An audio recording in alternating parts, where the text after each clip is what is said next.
हैं आज का अपना वीडियो। आज की इस वीडियो में आपको बताने वाला हूं क्लास 10 के लिए सब्जेक्ट हिंदी का मॉडल क्वेश्चन पेपर जो कि वर्ष 2025-26 के लिए बहुत ही इंपॉर्टेंट होने वाला है। यानी कि जो आपके एग्जाम शुरू होने जा रहे हैं उसमें ये मॉडल क्वेश्चन आपकी काफ़ी हेल्प करने वाला है। तो इसलिए एक बार इस वीडियो को ज़रूर देखिएगा ताकि आप अच्छे से अच्छा स्कोर करिएगा। तो आपके पूर्णांक जो रहने वाले हैं वो 70 मार्क्स रहने वाले हैं। समय आपको 3 घंटे 15 मिनट का मिलने वाला है और जो कक्षा 10th का होने वाला है आपका सब्जेक्ट हिंदी का रहने वाला है और वर्ष 2025-26 के लिए बहुत ही इंपॉर्टेंट बताने वाला हूँ। इसलिए एक बार इस वीडियो को ज़रूर देखिएगा। आपके सामने निर्देश इस प्रकार से दिए गए हैं, उसे भी पढ़ना जरूरी होता है। निर्देश क्या कह रहा है? पहला निर्देश है कि प्रारंभ के 15 मिनट परीक्षार्थियों को प्रश्न पत्र पढ़ने के लिए निर्धारित किए गए हैं। यानी कि जो 15 मिनट मिलते हैं आपको वो प्रश्न पत्र पढ़ने के लिए दिए जाते हैं और 3 घंटे में आपको क्वेश्चन पेपर को सॉल्व करना होता है।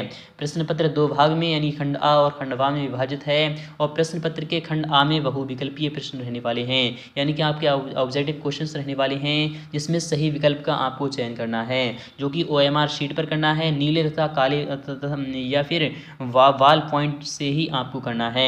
अगर आपके यहाँ शुरू कर रहे हैं तो पहला खंड आपका यहाँ से शुरू हो रहा है जो कि आपका वस्तुनिष्ठ प्रश्न रहने वाले हैं। तो खंड आ आपका यहाँ से शुरू होने जा रहा है। पहला वाला खंड है कि दूसरा सप्तक प्रकाशित हुआ है। जो दूसरा सप्तक है वो कब प्रकाशित हुआ है? क्या सन 1943 में हुआ है या फिर सन 1951 में हुआ है या फिर सन 1959 में हुआ है या फिर सन 1979 में हुआ है? तो जो आपका आंसर हो जाएगा वो सन 1959 यानी कि ऑप्शन नंबर सी सही हो जाएगा। अगर बात करें नेक्स्ट वाले क्वेश्चन की कि सुमित्रा नंदन पंत की रचना है, तो सुमित्रा नंदन पंत की जो रचना है वो कौन सी है? क्या उर्वशी है या फिर पल्लव है या फिर साकेत है या फिर आपका कामायनी है? तो जो पल्लव है वो सुमित्रा नंदन पंत की रचना है। अगर बात करें नेक्स्ट वाले क्वेश्चन की, वो भी इस प्रकार से रखा गया है। तो तीसरा वाला क्वेश्चन है इस प्रकार से है कि छायावाद की मुख्य विशेषता है। क्या प्रकृति का मानवीकरण है या फिर युद्धों का वर्णन है या फिर आपका यथार्थ चित्रण है या फिर भक्ति की प्रधानता है? तो जो आपका आंसर हो जाएगा वो हो जाएगा प्रकृति का मानवीकरण यानी कि ऑप्शन नंबर ए यहाँ पर सही हो जाएगा। अगर बात करें नेक्स्ट वाले क्वेश्चन की, वो इस प्रकार से रखा गया है। 4th नंबर क्वेश्चन है कि मैथिली शरण गुप्त किस युग से संबंधित हैं? क्या द्विवेदी युग से हैं या फिर शुक्ल युग से हैं या फिर छायावाद युग से हैं या फिर आपका भारतेंदु युग से हैं? तो जो आपका आंसर हो जाएगा वो क्या हो जाएगा? मैथिली शरण गुप्त किस युग से संबंधित हैं? तो वह द्विवेदी युग से संबंधित हैं यानी कि ऑप्शन नंबर ए सही हो जाएगा। अगर बात करें 5वें क्वेश्चन की, केशव को कठिन काव्य का प्रेत किसने कहा? तो रामचंद्र शुक्ल ने कहा था या फिर आपका ग्रियर्सन ने कहा था या फिर हजारी प्रसाद द्विवेदी ने कहा था या फिर मिश्र बंधु ने कहा था? तो आपका ऑप्शन नंबर ए सही हो जाएगा, रामचंद्र शुक्ल ने कहा था। अगर बात करें नेक्स्ट वाले क्वेश्चन की, तो 6th नंबर क्वेश्चन इस प्रकार से रखा गया है कि अजात शत्रु नाटक के नाटककार हैं। क्या जयशंकर प्रसाद हैं, महादेवी वर्मा हैं, राम कुमार वर्मा है या फिर सुमित्रा नंदन पंत हैं? तो आप सभी जानते हैं जयशंकर प्रसाद हैं, तो ऑप्शन नंबर ए सही हो जाएगा।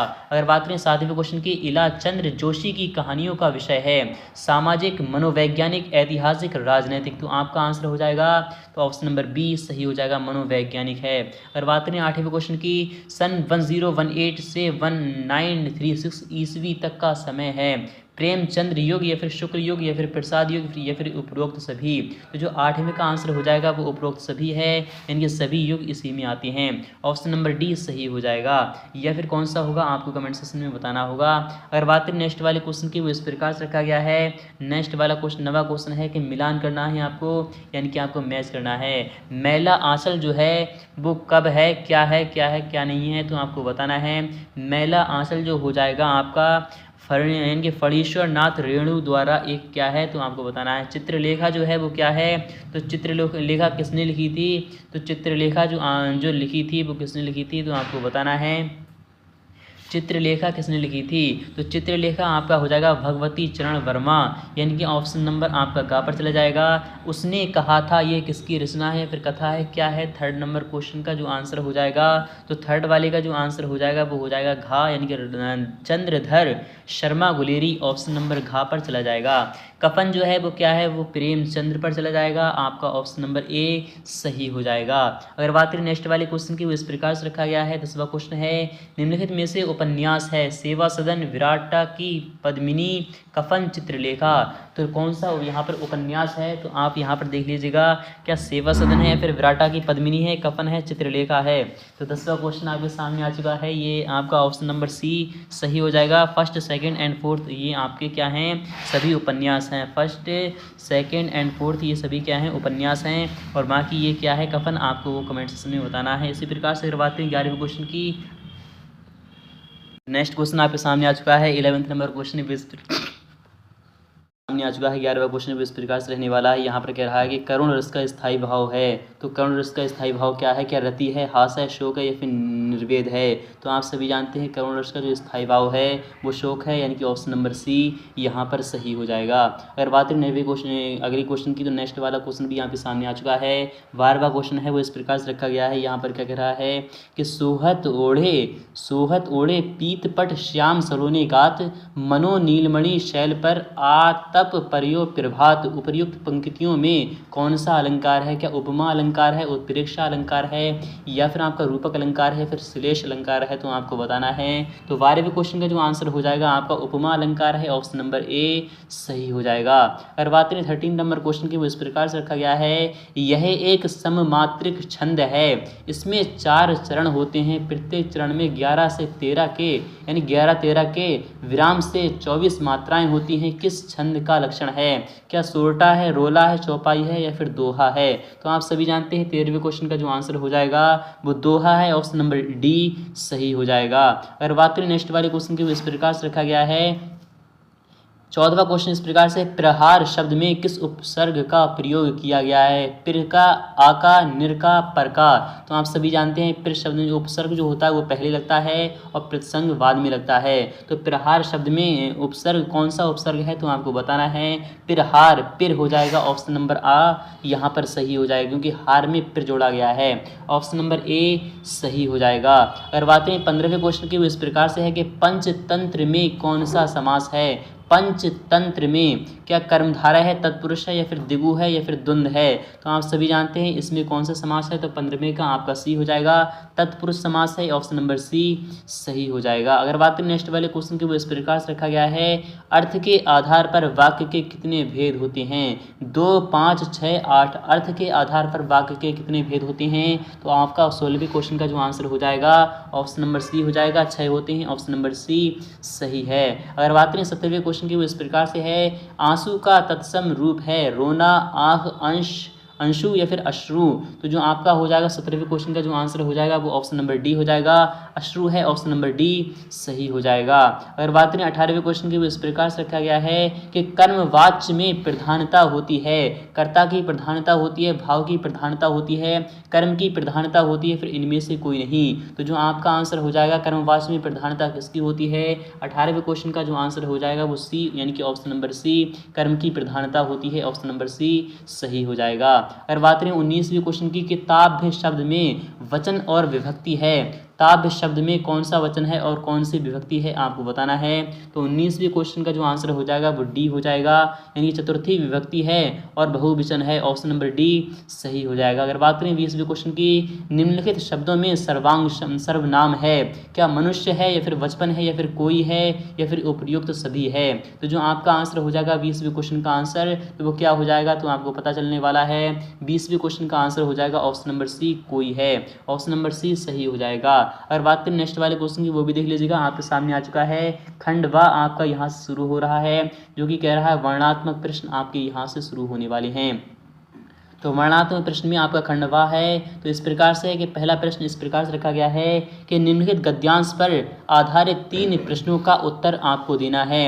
और भिन्न भिन्न आपको यहाँ पर गद्यांश कर दिया गया है कि भिन्न भिन्न धर्मों के मानने वाले भी जो सारी दुनिया के सभी देशों में बसे हुए हैं, यहाँ भी थोड़ी थोड़ी संख्या में पाए जाते हैं। और जिस तरह यहाँ की बोलियों की गिनती आसान नहीं उसी तरह यहाँ भिन्न भिन्न धर्मों के संप्रदायों की भी गिनती आसान नहीं। इन विभिन्नताओं को देखकर अगर अपरिचित आदमी घबराकर कह उठे कि यह एक देश नहीं अनेक देशों का एक समूह है, यह एक जाति नहीं अनेक जातियों का एक समूह है, तो इसमें आश्चर्य की बात नहीं, क्योंकि ऊपर से देखने वाले को जो गहराई में नहीं जाता, विभिन्नता ही देखने में आएगी। उपर्युक्त गद्यांश का आपको संदर्भ लिखना है और लेखक ने भारतीय संस्कृति को अनेक देशों का समूह क्यों कहा है, रेखांकित अंश की आपको व्याख्या करना है।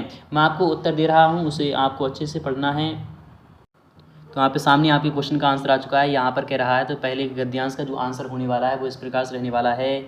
यहाँ पे गद्यांश नंबर पहले आपका संदर्भ जो इस प्रकार से है कि यह गद्यांश भारतीय संस्कृति की विविधता और एकता को दर्शाता है। आपको संदर्भ में इतना ही लिखना है, तो यही आपका संदर्भ हो जाएगा। अगर बात करें नेक्स्ट वाले क्वेश्चन की, तो सेकंड वाले क्वेश्चन का जो आंसर है वो इस प्रकार से है कि लेखक ने भारत को अनेक देशों का समूह इसलिए कहा है क्योंकि यहाँ विभिन्न धर्म, भाषाएं और संस्कृतियाँ पाई जाती हैं। इसी प्रकार से थर्ड वाले क्वेश्चन की वो इस प्रकार से बात करें तो थर्ड वाले क्वेश्चन का जो आंसर है व्याख्या इस प्रकार से हो जाएगी कि ऊपर से देखने पर भारत अलग अलग दिखाई देता है, लेकिन गहराई से देखने पर इसकी एकता स्पष्ट होती है। तो आपका आंसर मुकम्मल हो चुका है। तो चलिए नेक्स्ट वाला क्वेश्चन भी देख लेते हैं। तो यहाँ पे सामने आ चुका है। अठवां वाला क्वेश्चन भी इस प्रकार से रखा गया है, उसे भी जरूरी होता है देखना कि हिंदी में प्रगतिशील साहित्य का निर्माण हो रहा है। यहाँ से लेकर आपको यहाँ तक कम्प्लीटली सॉल्व करने, आपको अच्छे से पढ़ लेना है और आपको जो सही लगे, आपको जो आता हो वही क्वेश्चन सॉल्व करना है आपको। अगर बात करें नेक्स्ट वाले क्वेश्चन की, वो इस प्रकार से रखा गया है कि निम्नलिखित पद्यांश पर आधारित 3 प्रश्नों के उत्तर आपको लिखना है। 3 × 2 = 6 आपका मार्क्स मिल जाएंगे आपको। मोर पखा सिर ऊपर राखी हों, गुंज की माल मरे गरे पहे, रोगी ओढ़ पीताम्बर ले। आपको ये पूरा का पूरा पढ़ लेना है।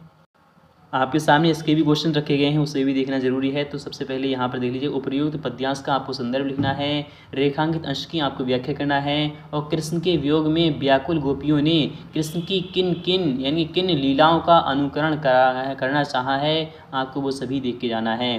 तो फाइनली मिलती है नेक्स्ट वीडियो में, तब तक के लिए ओके बाय बाय।